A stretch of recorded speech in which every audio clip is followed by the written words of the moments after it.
요한복음 13장 1절부터 11절까지 말씀 통해서 서로의 발을 씻어주는 것이 옳으니라 라는 제목으로 말씀 함께 나누겠습니다.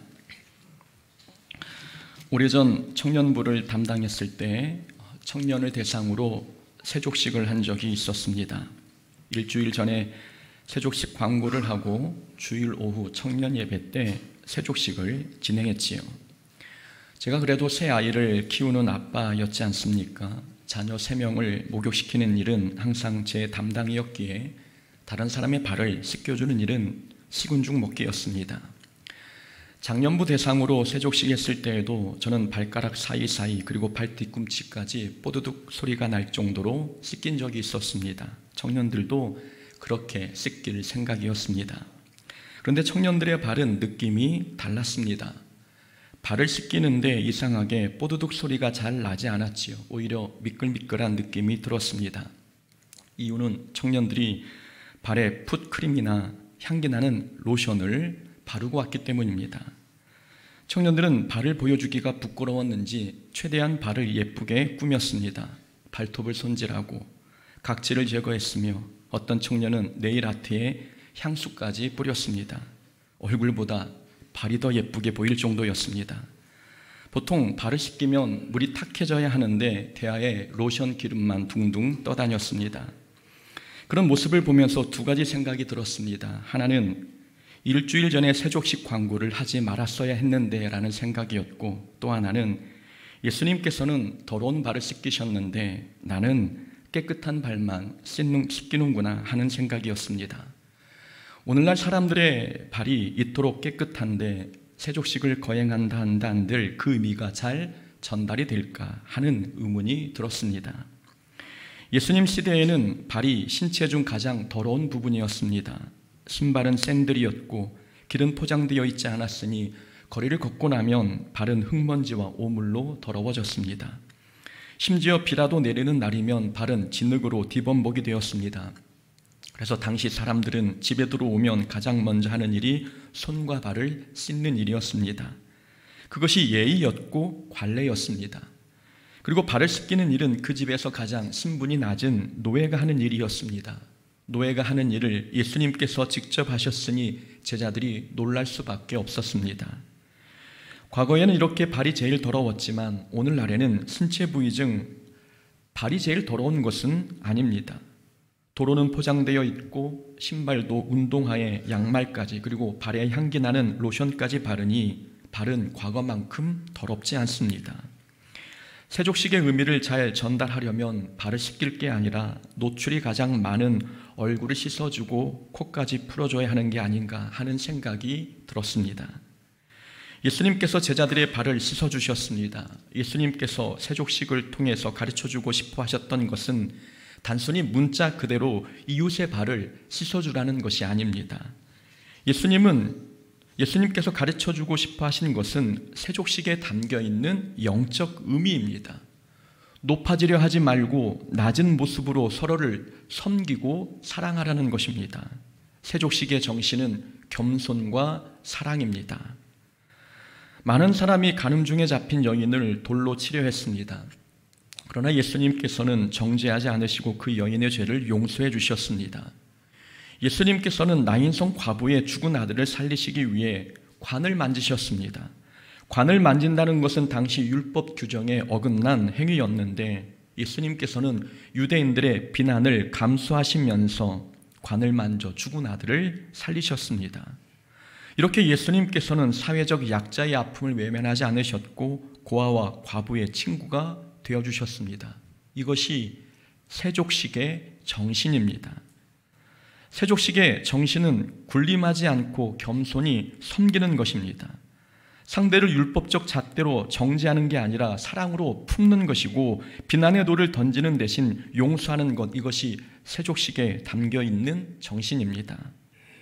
예수님께서 세족식의 정신으로 사명을 감당하지 않으셨다면 예수님은 죄인을 섬기고 사랑하시고 용서하시는 일에 실패하셨을 것입니다. 특히 멸시와 천대의 상징인 십자가를 지는 일에도 실패하셨을 것입니다.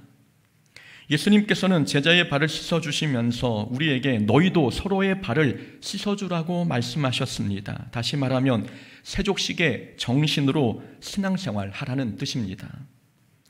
천한 일을 하거나 더 낮은 일을 하는 것, 교회 공동체에서 권리나 특권을 주장하지 않는 것, 자기 필요보다 다른 사람의 필요를 채워주는 것, 그리고 교회에서 아무도 하지 않는 일, 드러나지 않는 일, 가장 지저분한 일을 찾아 기꺼이 하는 것, 이것이 세족식의 정신으로 신앙생활하는 모습입니다.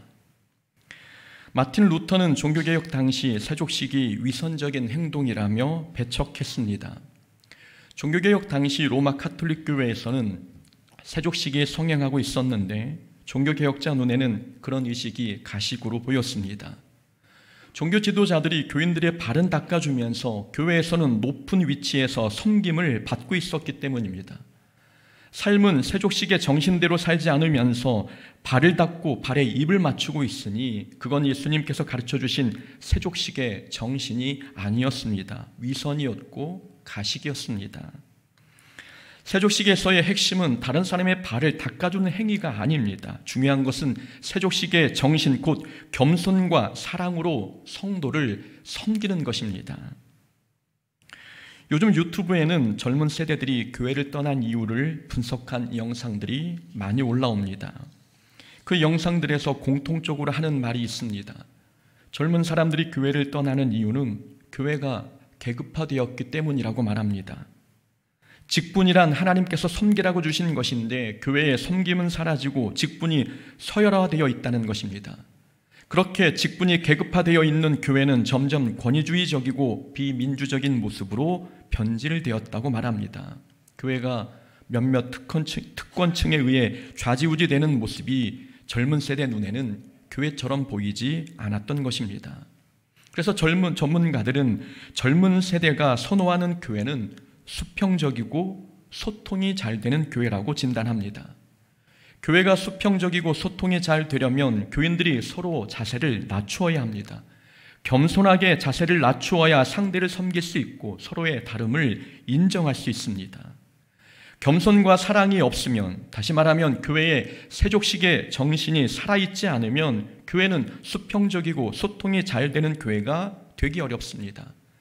결국 교회가 다시 회복될 수 있는 길은 예수님께서 친히 보여주신 세족식의 정신을 다시 회복하는 것입니다. 사도행전에 나오는 초대교회를 생각해 보십시오. 초대교회는 예수님의 제자들에 의해 세워지고 성장했습니다. 만약 제자들이 서로 높은 자리를 차지하려고 다퉜다면, 그들의 직분이 계급화되었다면 초대교회가 성장할 수 있었겠습니까? 우리가 알고 있듯이 처음에 제자들은 성공과 명예에 눈이 먼 자들이었습니다. 요한복음에는 생략이 되어 있지만 누가복음에 보면 제자들은 최후의 만찬 자리에서까지 서로 누가 큰가 하는 문제로 다투었습니다. 다툰 이유는 예수님께서 메시아 왕국을 이루시면 자신들이 더 높은 자리를 차지하기 위함이었습니다.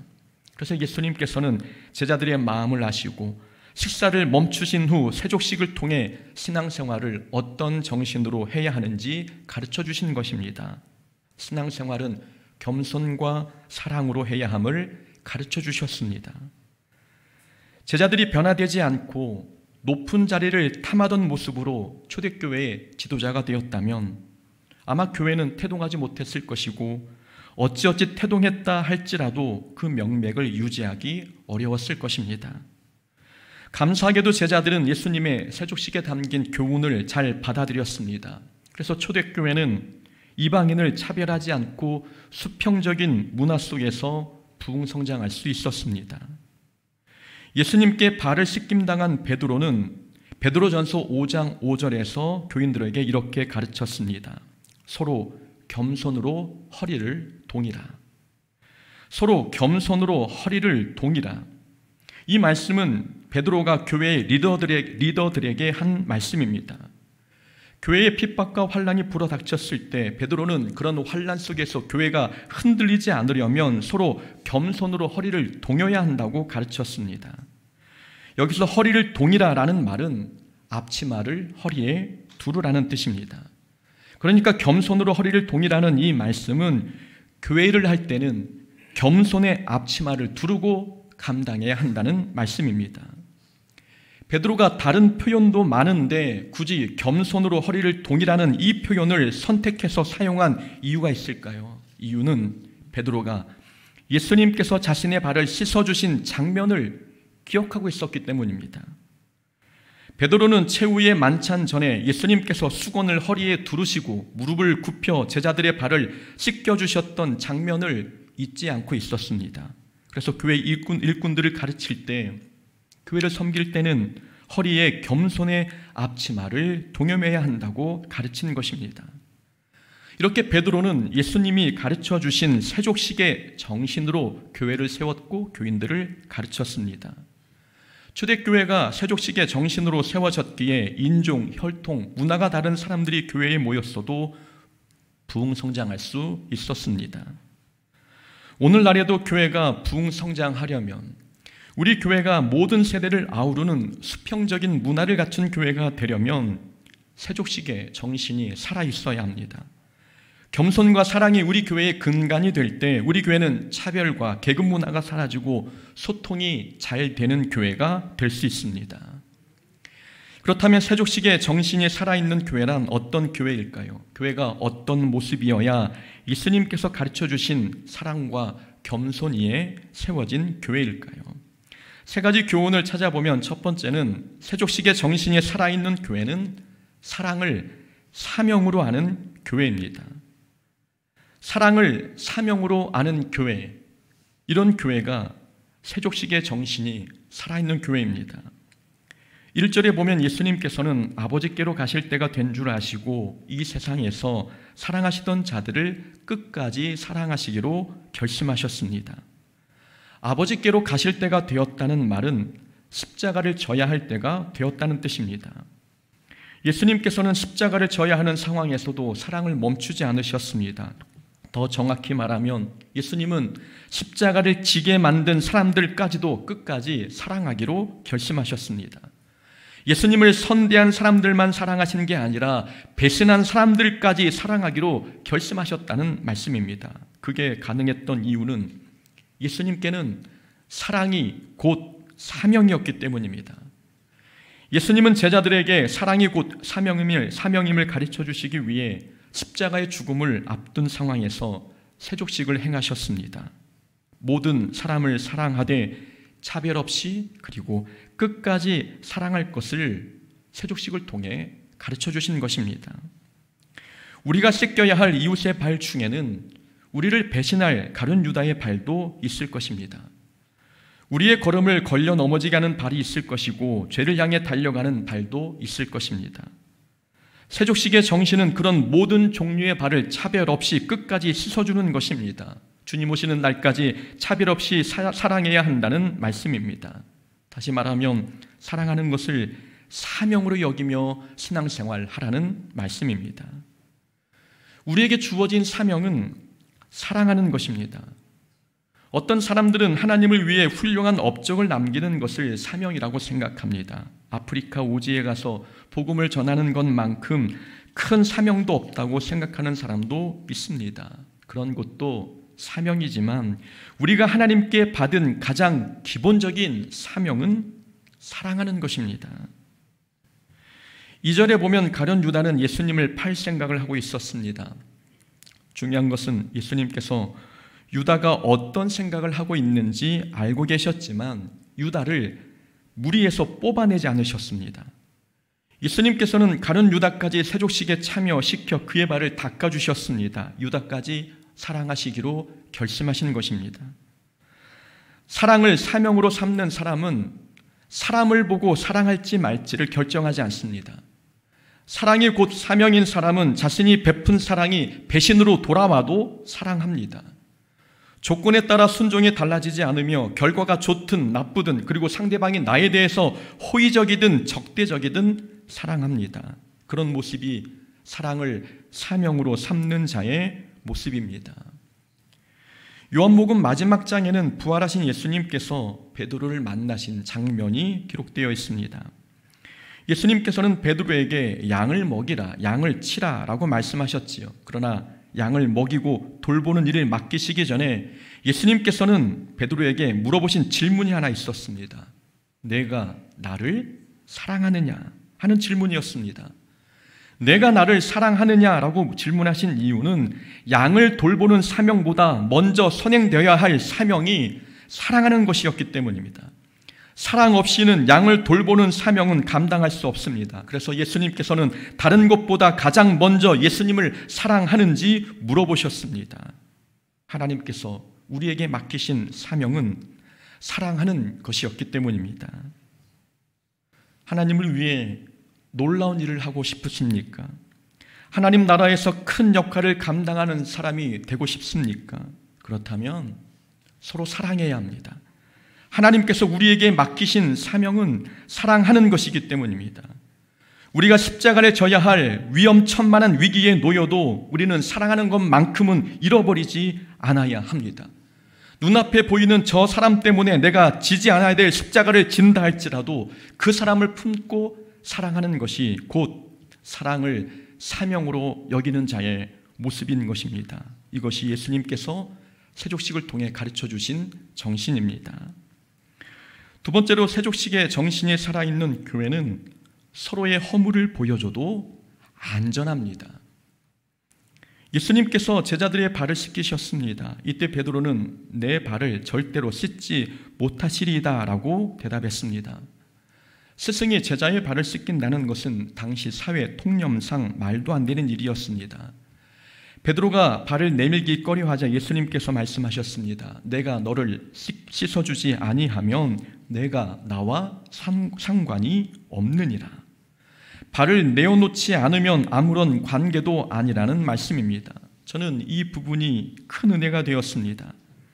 예수님께서 베드로와의 친밀도를 무엇을 통해 확인하고자 하셨는가? 그건 발이었습니다.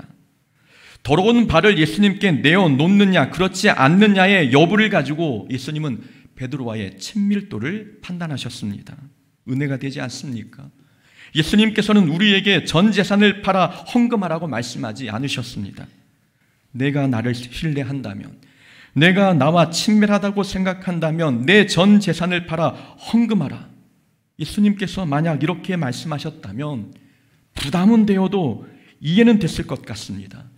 예수님을 신뢰한다면 전 재산을 내어놓을 수도 있기 때문이지요. 그런데 예수님께서는 베드로에게 발을 원하셨습니다. 전 재산을 원하시는 게 아니었습니다. 내가 나를 신뢰한다면, 너와 내가 친밀하다고 생각한다면 너의 그 더러운 발을 내밀라고 말씀하셨습니다. 허물을 거리낌 없이 보여주는 관계가 가장 가까운 관계이기 때문입니다. 이렇게 예수님께서는 허물을 스스럼 없이 보여주는 것을 친밀도를 판단하는 척도로 삼으셨던 것입니다. 예수님께서 발을 씻어주시는 행위에는 신학적인 의미가 있긴 합니다.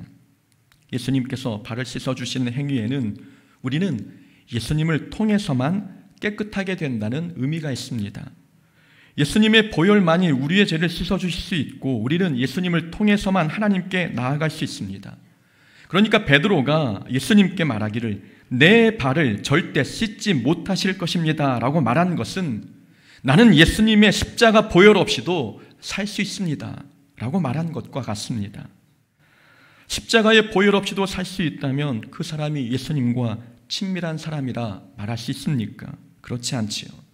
예수님과 친밀한 사람은 죄를 지을 때마다 예수님께 자기의 죄를 고백합니다. 예수님의 보혈의 능력을 신뢰하고 예수님의 무한한 사랑을 믿는 사람은 예수님께 자기의 죄를 숨기지 않습니다. 고백하면 용서해 주실 것을 믿기 때문입니다. 친밀한 관계에서 나타나는 특징, 그것은 감추지 않고 보여준다는 것입니다. 우리는 우리의 허물을 아무에게나 보여주지 않습니다.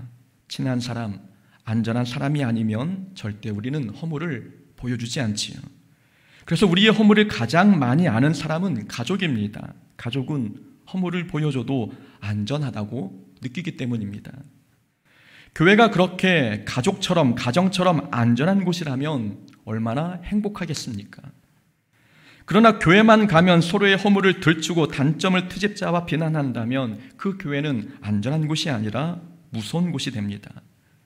교회가 작은 실수도 용납하지 않고 서로에게 늘 완벽한 것만 요구한다면 그런 교회에서 누가 마음 편히 신앙생활 할 수 있겠습니까?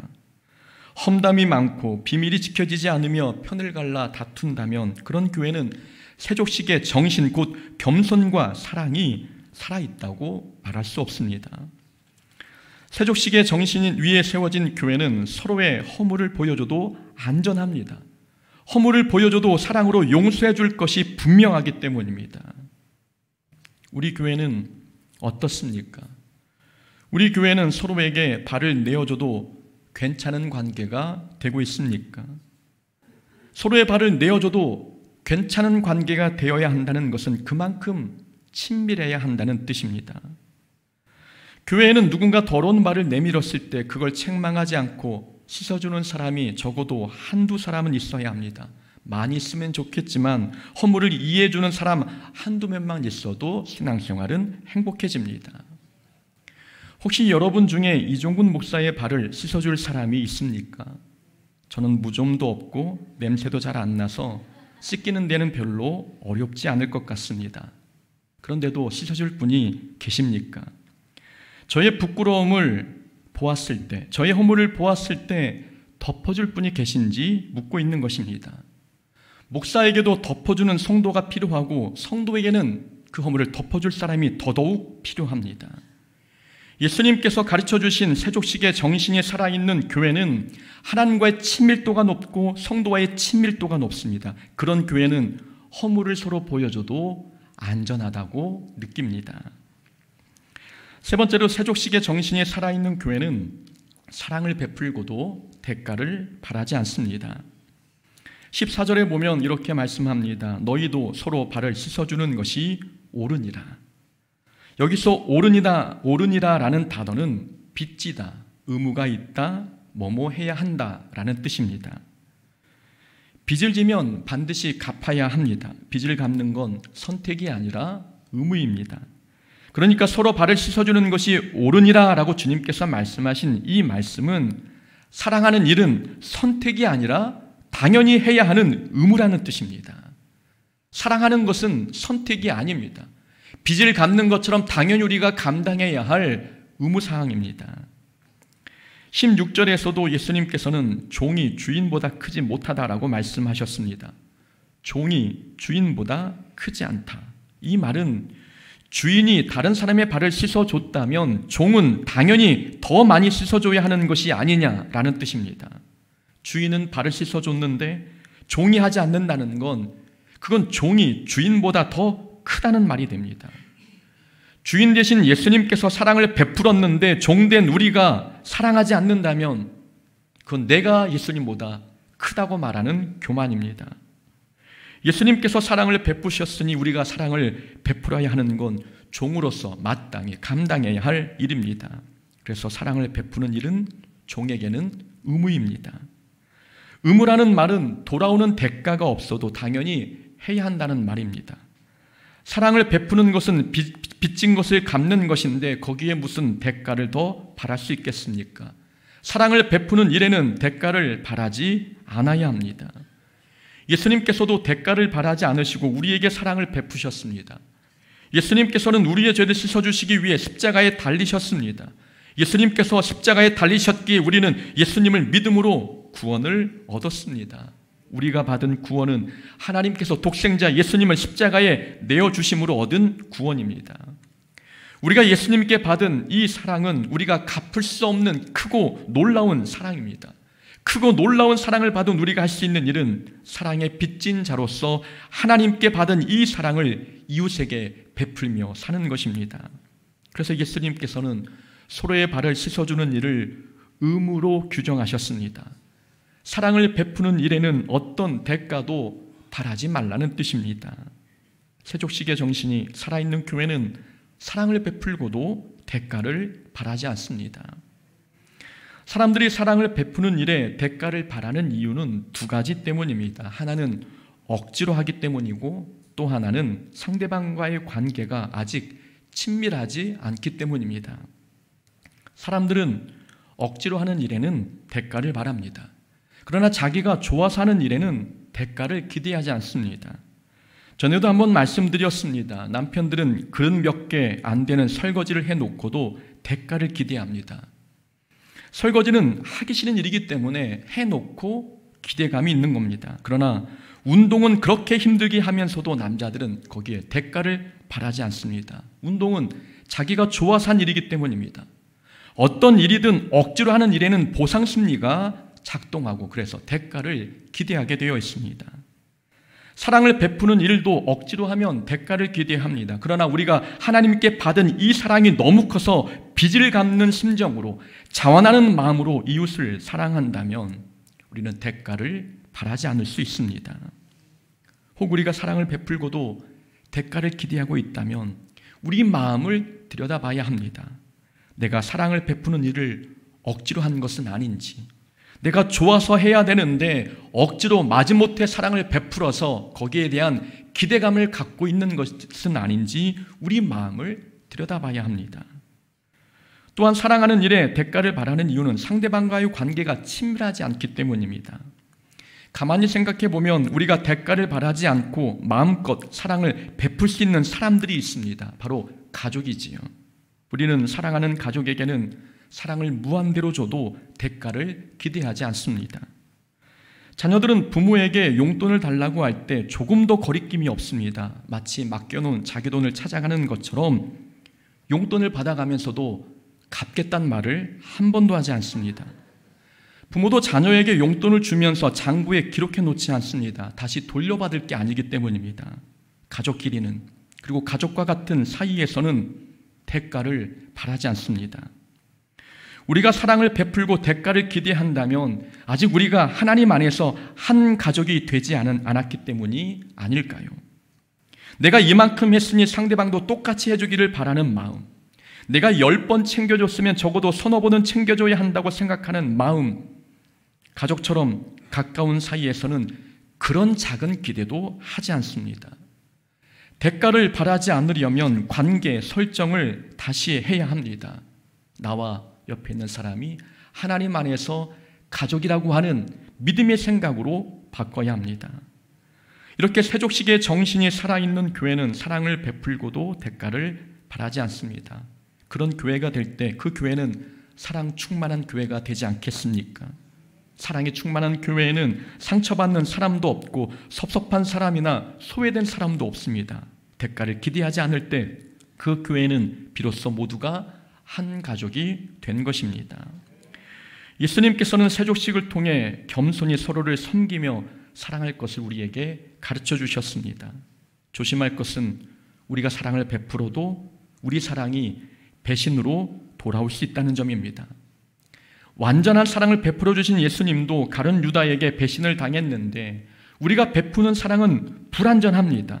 불완전한 사랑을 베풀고 우리가 배신을 당하지 않을 것이라 자신할 수 있는 것은 어폐입니다. 우리는 베푼 사랑이 배신으로 돌아와도 우리는 열심히 사랑해야 합니다. 베푼 사랑이 어떤 모양으로 돌아와도 우리는 사랑하라는 명령에 순종한 것만으로도 만족해야 합니다. 그게 예수님의 세족식에 담겨있는 정신입니다. 사랑은 곧 우리에게 사명입니다. 사랑이 가득한 곳에는 허물을 보여줘도 안전합니다. 그리고 사랑을 베푸는 일은 선택이 아니라 의무입니다. 주님 오시는 날까지 우리가 사랑을 베푸는 일을 포기하지 않고 주님 오실 때에 칭찬 듣는 하나님 자녀 되기를 주의 이름으로 축원합니다. 아멘.